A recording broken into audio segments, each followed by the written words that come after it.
The TMJ-TMD conundrum is real and has been puzzling the dental and medical professions for decades. This is the TMJ-TMD Demystified podcast with Dr. Tony Urbanic, where we'll connect the dots between TMD symptoms and the actual cause. We'll tackle common TMD misconceptions and educate you, the practitioner, about a simple, tested, and proven TMD solution that has already provided relief to thousands of patients, while helping practitioners build an additional source of income free from insurance control. Welcome to this episode of the TMJ-TMD Demystified podcast.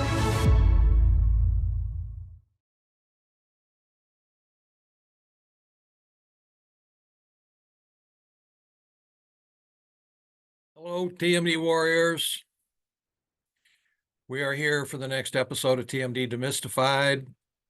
My name is Tony Urbanic.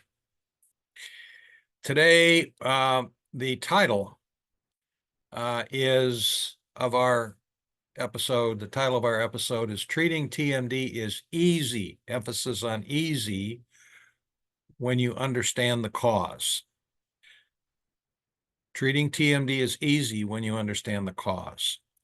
Now, I've gone over this many times, but we're going to take a little different tact, as in sailing ship. We're going to tack a little differently on this particular title.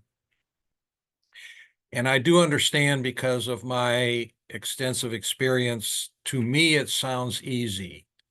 And to you, if you're through the skeptical part, and may not be through that skeptical part, but even if you are through the skeptical part, you may not consider it really easy to treat TMD with our device and protocol, the Urbanic device and protocol. I understand that, because you don't have the vast experience that I and my associate has, and some of our other network providers have. But the truth is, after treating well over, I don't know exact number, well over 4,000 people, we're probably getting up near 5,000 successfully treated non-surgical TMD patients within the past 8 years or so. It actually is easy. Now, you don't have to get up to 5,000 people to make it easy. It comes long before that, and actually it's a lot of fun. But here's the nuts and bolts of it. We have figured out that the primary cause of all of the symptoms is chronic inflammation within the joint. The chronic inflammation directly drives each and every one of those symptoms, and I've described that process endlessly. I'm not going to do it again. Please refer to prior episodes. But that just is fact. And so once that fact and how that comes to play, the science behind that, the anatomy, physiology, which is quite simple, once you understand that part of it, how chronic inflammation drives all the symptoms, then it's easy to understand how unloading the joint over a period of time, which is the clinical part of this, using a very simple device that separates the back teeth, that's the clinical part of it. And there's a little bit more to it, having to do with vertical dimension and forces, but how that little device, which unloads the posterior teeth, will then decrease chronic inflammation with the help of a protocol. And so it's a two-part treatment, device and protocol, because you can't just put the device in when you want to, or when it hurts, or when you have symptoms, because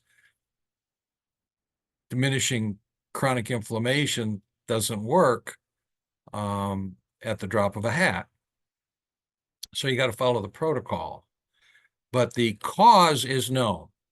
That is chronic inflammation and damage to the joint due to bruxism, acute trauma, and functional malocclusion causes chronic inflammation. Makes no difference what the joint looks like, makes no difference how much damage is done, how much bone loss is done, Makes no difference. It's all about the chronic inflammation. And then you apply the device, the clinical treatment with the device using the protocol. How the device works is well known. The protocol is well known, 24/7 for 2 months, nighttime only the rest of your life. It is well known that that protocol works extremely well. There are almost no exceptions. There are a few variations to that protocol, and the variations are also very simple. When the patient uses the device, getting a good result, but then goes to the dentist and opens widely for 2 hours to get a crown prep done and a crown, it will stir up the chronic inflammation. Or when they yell at the dog, hopefully they don't yell at their husband or sing in church. It is well known that that will stimulate the chronic inflammation, at which point thereafter they may have some increase in symptoms, of which the result is put the device in your mouth more often during the day. So some patients, actually, we now know 15% of the patients find after they get through the 24/7 and in nighttime, some of them find out they need to wear it more during the day on occasion. And some patients figure out they know when to put it in their mouth, which I hear very frequently here in the South. I figure it out when I'm in traffic. I figure it out when I'm sitting on the computer. I put this thing in my mouth.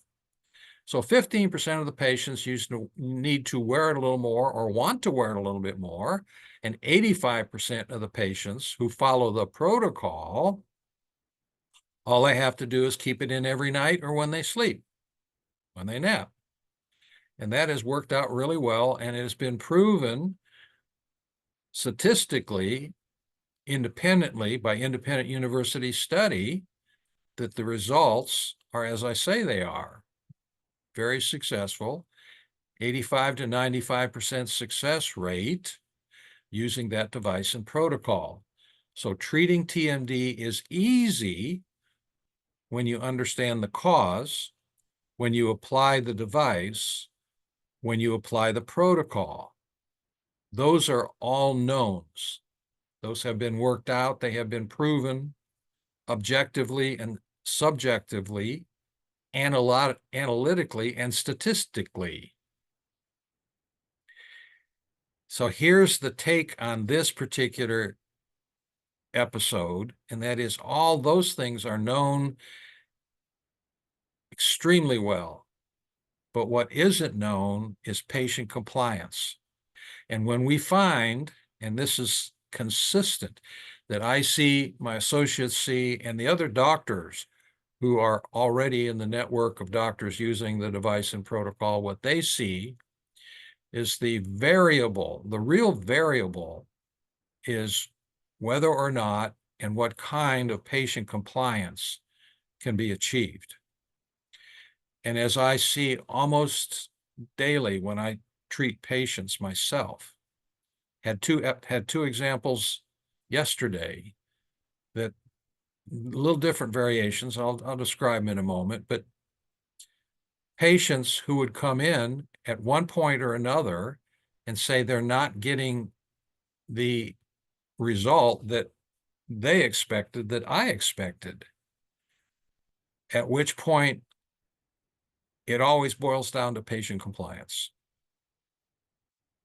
The first example that happened yesterday was an older woman, middle-aged woman who came in with her husband, who had only had the device in for only 3 weeks and said she was getting no response. And on questioning her, she admitted that she wasn't wearing the device, except just a little bit, instead of 24/7 to begin with. It's like, what can you do about that? Be patient, explain how the device works, explain the importance of the protocol. You can't just put it in your mouth and expect the pain to go away. It takes time for the inflammation to die down, which I'm sure varies between patients. Some patients get a relatively sooner decrease in symptoms rather than later. Some people have the chronic inflammation decrease over a longer period of time.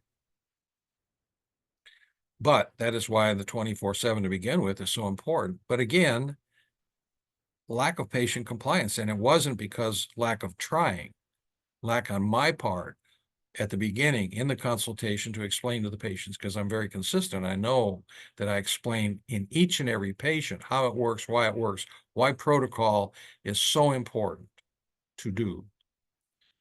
And the other patient, and this gets a little more technical, was a patient, a younger woman who came in, and again, she had just started the using the device and had it in only for 5 days, and just complained bitterly that it actually increased pain for her. And that after 5 days, she took it out. And as she described the fact that it was painful, I watched her literally. I had her put the device in her mouth, and as she described for me, because I put it in her mouth and asked where it hurts and how it hurts, I watched her protrude her mandible as she spoke with the thing in her mouth, which she didn't do when it was out of her mouth. When the device was in her mouth, she had a habit of literally, as she spoke, pushing her teeth forward over the surfaces of the device itself. And of course, all that does is distract the condyle out of the fossa, which by itself will create chronic inflammation. Functional malocclusion, that's what functional malocclusion is. Do that to any joint, and sooner or later it will begin to be inflamed and it will hurt.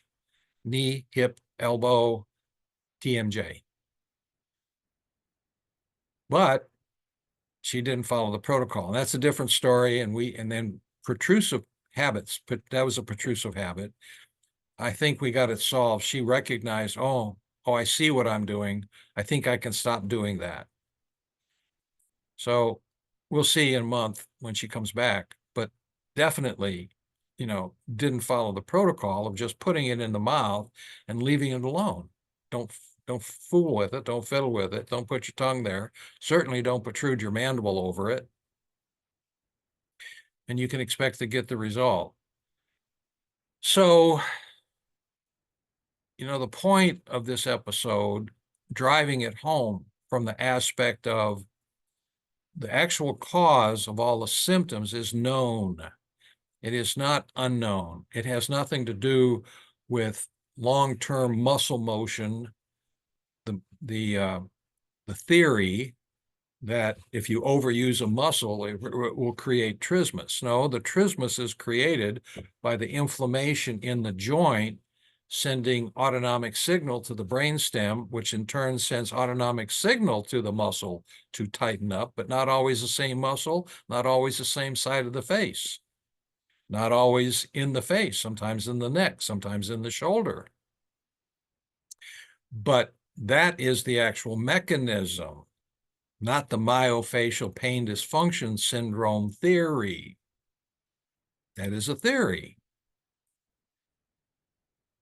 But the pathophysiology has been proven not just with the temporomandibular joint, but with other joints in the body.